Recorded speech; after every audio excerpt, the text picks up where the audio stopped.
Shadarek here. Today's video is going to finally be my Fel Scarred Mythic Plus guide.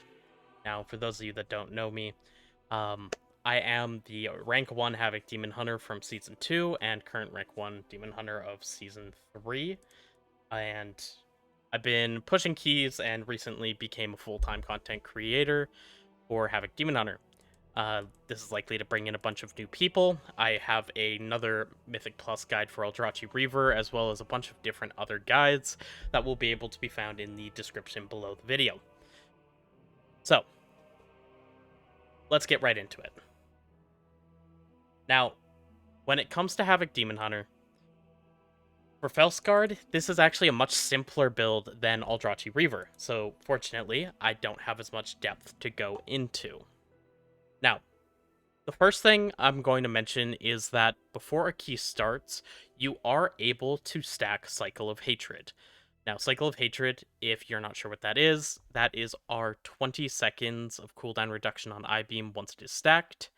And basically, with Cycle of Hatred, it lasts until you've been out of combat for 60 seconds without having pressed I-Beam. Every time you press I-Beam, that resets to 60 seconds.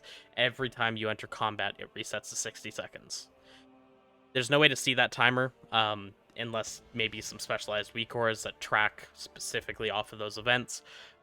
But you can stack that up before a keystone or a raid boss. So in keys, you can be using I-Beam before the pull, and pressing Metamorphosis will reset I-Beam, and Metamorphosis is reset on key start. So you want to make sure that you're doing an I-Beam Metamorphosis before the key at the very least, as that will give you more Cycle of Hatred stacks, just to get, your I-Beams rolling sooner. As well as that, with the 4-piece for Fel Scarred, when you I-Beam or meta, you do get a Demon Soul. Now, getting a Demon Soul is a 10-second buff for 20% damage, and these do actually last going into the key. With a lot of setup, that means that you can work Cycle up to a 20-second cooldown, and you can actually I-Beam to get a soul on the ground, and when I-Beam comes up next, if you do the pull timer, you can I-Beam for another soul and meta for your third soul and pick them all up. So you can start the key with 30 seconds of a 20% damage amp. You'll lose, 11 to 12 seconds just off the barrier coming down. And in some cases, like the start of Gambit, that can be a DPS gain in the first pull. But I will say this is all in all pretty minor, but something I did want to mention as I get questions regarding why I'm doing what I'm doing. Next, I have how you enter pulls. Now, entering pulls on Fel Scarred is simple enough. Because of the talent build that we play, we do have Screaming Brutality, and that is Blade Dance automatically throws our glaives for us. Now, due to the talent Burning Wound, which is up to 3 targets receive 40% bonus damage from your Immolation Aura, you want that up before Immolation Aura is being pressed, both because Immolation Aura as Fel Scarred is the lion's share of your damage, but also because that will increase the damage that Immolation Aura deals, which increases Rage Fire. And that is another significant portion of our AoE. Together, they make up the vast majority of our damage, and we kind of want to play around those as much as possible. So, what you do is, when you first enter a pull, you Blade Dance, which will throw your glaives. From there, you spam out your Immolation Auras, and then you can Vengeful with your I-Beam window. This will give you initiative, and that will be overlapping all the Immolation Auras that you now have running, the Demon Surge that procs from your I-Beam due to your 4-piece, and as you pick up that Demon Soul, which will then also buff your Immolation Auras, you're going to be using Death Sweep and Annihilation to shoot out your inner demon and get both your Demon Surges off, and those will be buffed as well. If you have meta up at this point, as long as all your Immolation Auras are on cooldown and you've used all 3 of your Demon Surges, you can now press Metamorphosis. This resets the cooldown on everything as Fel Scarred. So, while we normally have Chaotic Transformation, which resets I-Beam and Death Sweep cooldowns, you also have a talent called Violent Transformation in Fel Scarred, and this resets the cooldowns of Sigil of Flame and Immolation Aura. Now, these abilities are stronger in your Metamorphosis. When you are playing Fel Scarred, they are actually changed in name, and damage is increased by 30% after pressing your full Metamorphosis cooldown. And the first time you press these abilities, they will also trigger a Demon Surge, which means in a full combo, you're going to I-Beam, which will cause a Demon Surge and give a soul. You'll Death Sweep and Annihilation for 2 more Demon Surges, so giving you 3 Demon Surges and 1 soul. When you cast Meta, this will reset everything. It will spawn another Demon Soul and do another Demon Surge, which will be your 4th Demon Surge. And then you will have 5 more Demon Surges available. This will be from your Death Sweep, your Annihilation, your Consuming Fires, which are Immolation Auras in meta, your Abyssal Gaze, which is I-Beam in meta, and Sigil of Doom, which is Sigil of Flame in meta. Once all these are used, as I mentioned, you will have 9 Demon Surge hits total, and because those Consuming Fires do 30% more damage than Immolation Aura, and you have Demon Soul, and with increased critical strike that Fel Scarred deals, that is what does the majority of your damage. That is where your burst really is. So doing your opener, especially around your Metamorphosis windows correctly, is paramount. It is insanely important for Fel Scarred. Without doing that, you're not going to be doing proper DPS. So you need to know how to do your opener and do it consistently every time to get all your Demon Surges out and not waste any Immolation Auras. Now, there is a side note to this, and that is with Abyssal Gaze. After you use your first one in Metamorphosis, you're going to get another one up towards the end of meta. But when you get to the end of meta, you don't actually press Abyssal Gaze again. This might be a hard habit to break, as I-Beam is typically always press on cooldown, but you need to wait until Metamorphosis ends. The reason for that is if you do not, it will not put you back into meta because you're still in it, and it will not allow you to trigger more Demon Surges. And with the Season 3 tier set, the 4-piece will not proc, meaning you will not get the extra Demon Surge on the I-Beam, and you will not get your Demon Soul for 20% damage for 10 seconds. So, in order to get those, and to be able to get a Demon Surge off of Death Sweep and Annihilation again, you must let meta drop and then instantly press I-Beam there.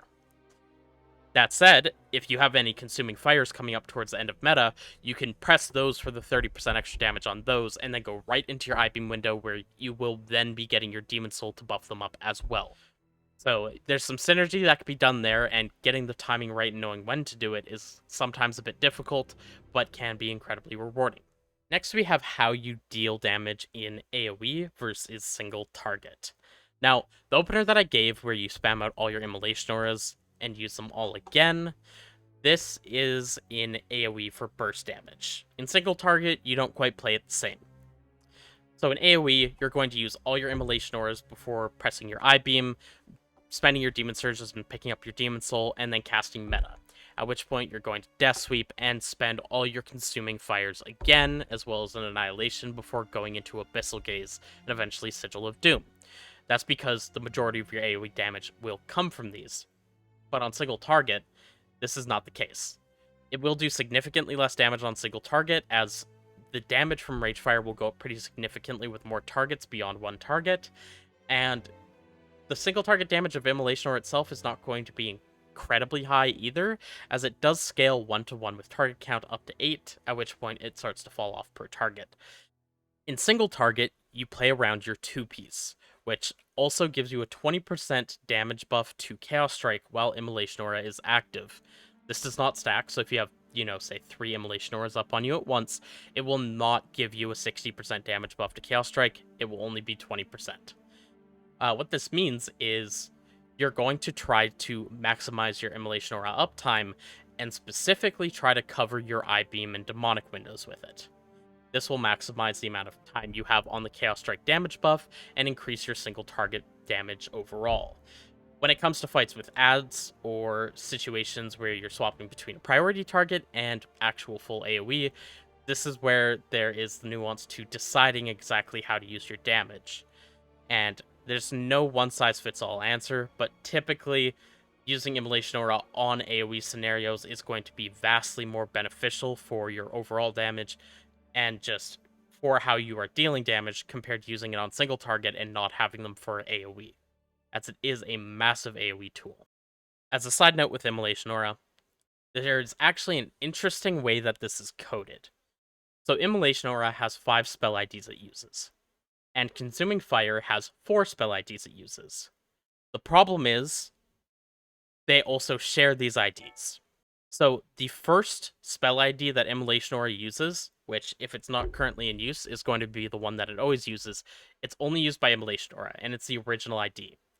4 more IDs were added when a Fire Inside was created so that we could have multiple Immolation Auras up at once, and it caps at 5. But Consuming Fire does not use that original ID, it only uses the extra 4.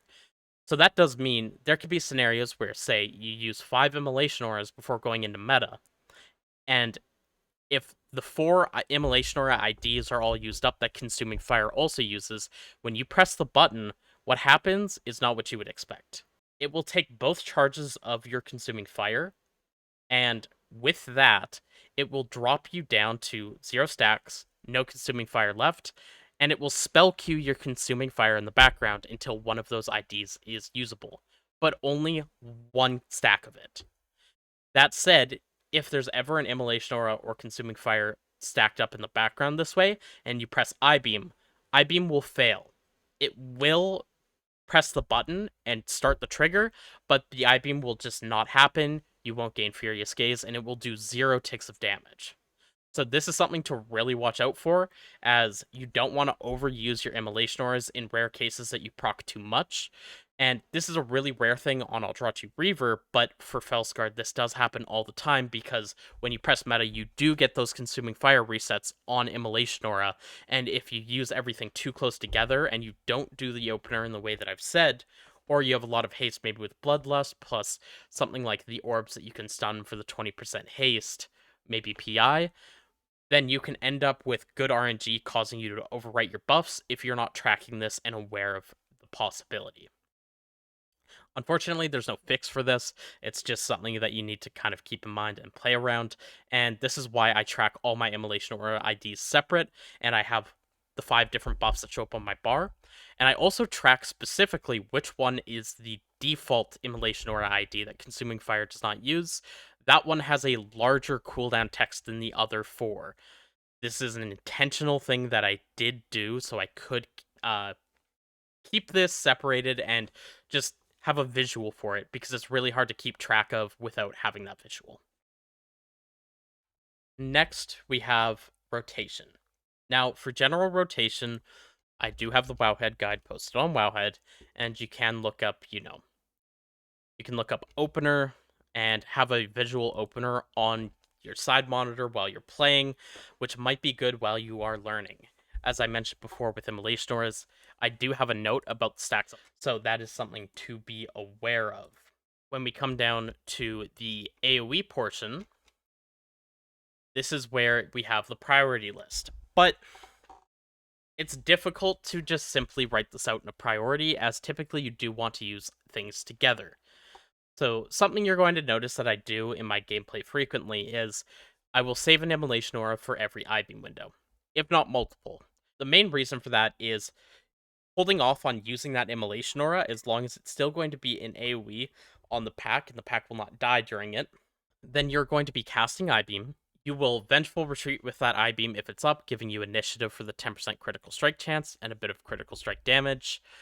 You will pick up your Demon Soul, which will then buff all of the Immolation Auras that are currently on you, as well as using your 3 Demon Surges in that time. Plus, while you're in that meta window, the Immolation Auras will be buffing your Annihilations, which are slightly stronger than Chaos Strike, and you do have more haste, so it's just a bit more priority damage as well doing it this way, and lumping everything together is typically the best that you can do. However, when it comes to writing out a AoE rotation priority list, it's not as simple as writing out how to do those combos. So, unfortunately, this is something where priority lists don't work too well, but the general gist of how to play the spec is going to be here. So the best thing I can really do is show you gameplay.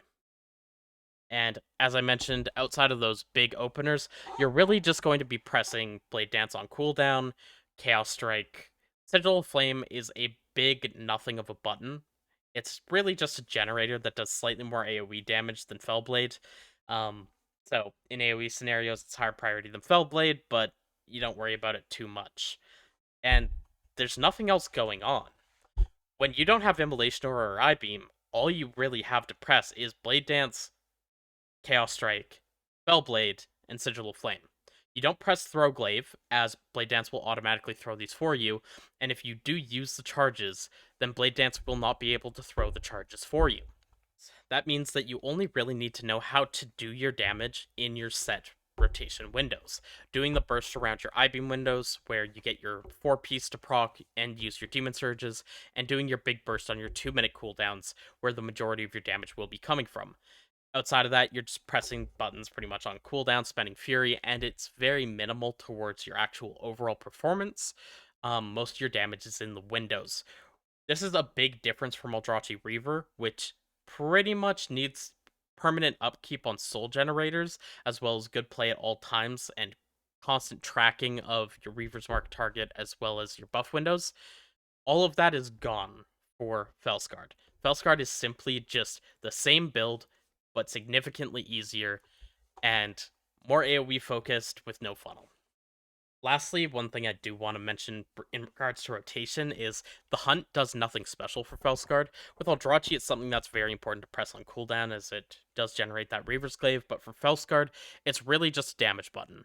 Now, there is one thing I will mention with the hunt, and that is when you are hunting a mob that is not, putting you through a bunch of mobs to apply the dot out, you can actually walk forward and you have a good second or so of a grace period to step through mobs and apply that hunt dot.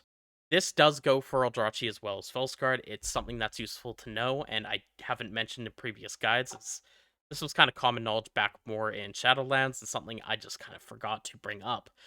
And it's not going to be a significant amount of your overall either which way, because the hunt isn't that significant, but at least for the GCD that it costs to cast it, it is still good damage.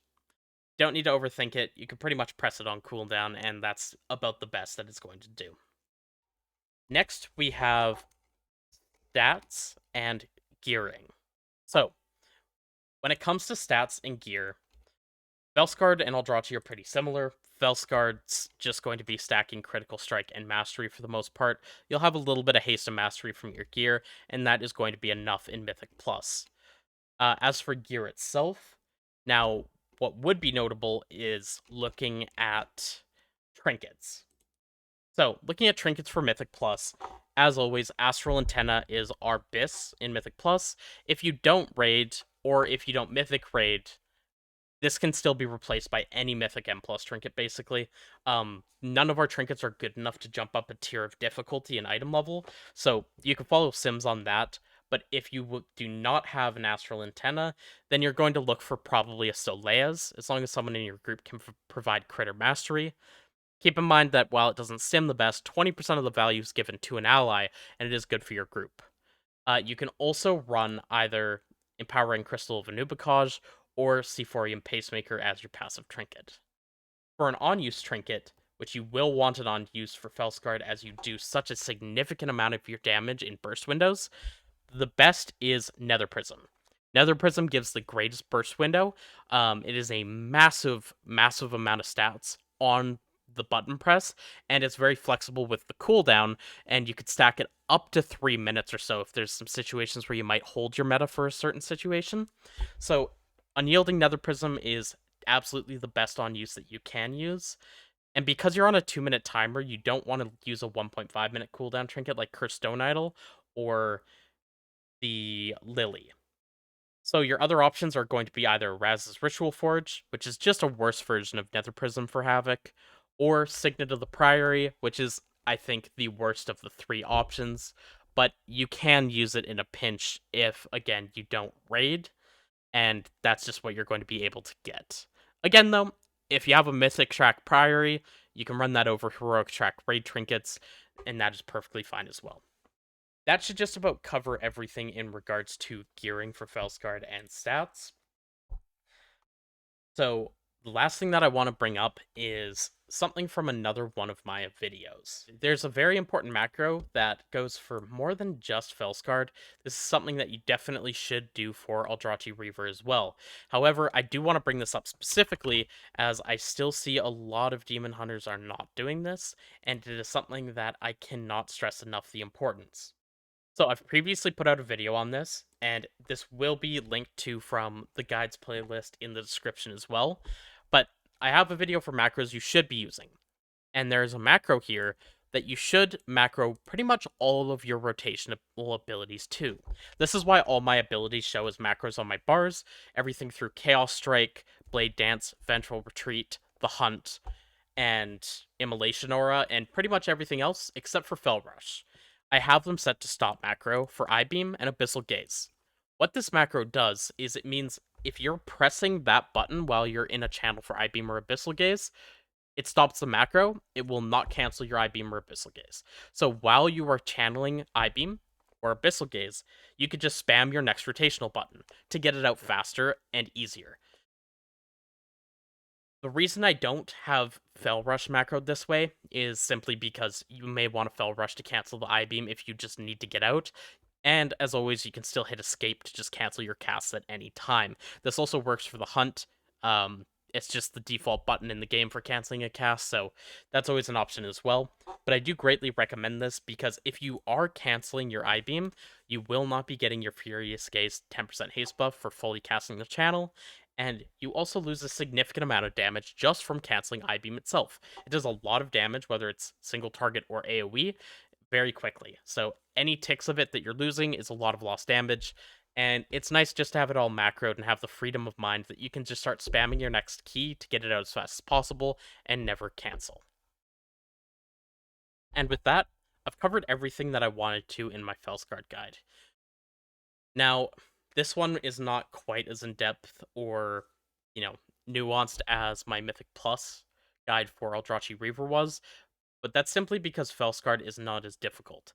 Fel Scarred is way easier to play, and I'll have another video linked below about my thoughts between Eldrachi Reaver and Fel Scarred in Mythic Plus, but typically this season, I think I prefer Eldrachi Reaver in almost every dungeon. Streets is a toss-up where I think Fel Scarred could be better, depending on how pulls are set up. Uh, but that's when Havoc is played at the highest level. Because Fel Scarred has so much less going on, and all of its damage comes out through Immolation Aura, if you can play Fel Scarred at a mediocre level versus Eldrachi at a mediocre level, or even just below the highest level of gameplay, then it's likely that Fel Scarred is going to outperform Eldrachi pretty significantly. I would expect that you're going to see yourself doing more AoE and possibly even more single target. The only thing it's going to lose out on is it does not funnel damage, which is when you gain damage to your main target with more targets around you. Fel Scarred doesn't really have this, where Eldrachi is one of the best in the game at that. So keep that in mind when deciding exactly what you want to play. But if you do want to play Fel Scarred, I think it's fully viable up to incredibly high keys. Honestly, anything that I had timed last season or even coming into this season, I think it's easy enough to say that Fel Scarred's fully viable for everything up to right below the world first level keys. So if you're someone who's just trying to get title, or in the range where you're pushing keys but not even at that title range, you absolutely can play Fel Scarred and you do not have to feel bad about it. That concludes my Mythic Plus Fel Scarred guide for Season 3 of The War Within. If you like this kind of content, I would appreciate if you'd leave a follow for my channel. If you like the video, leave a like on the video, and leave a comment below telling me what you think. I've been trying harder with guides this season, but you can always catch me live and doing either push keys or raid, maybe some other content at twitch.tv/Shadarek. I try to stream significant amount of the time, and my hours vary greatly, but you will catch me around if you look for me. Thanks, and I'll see you in the next one. Bye for now.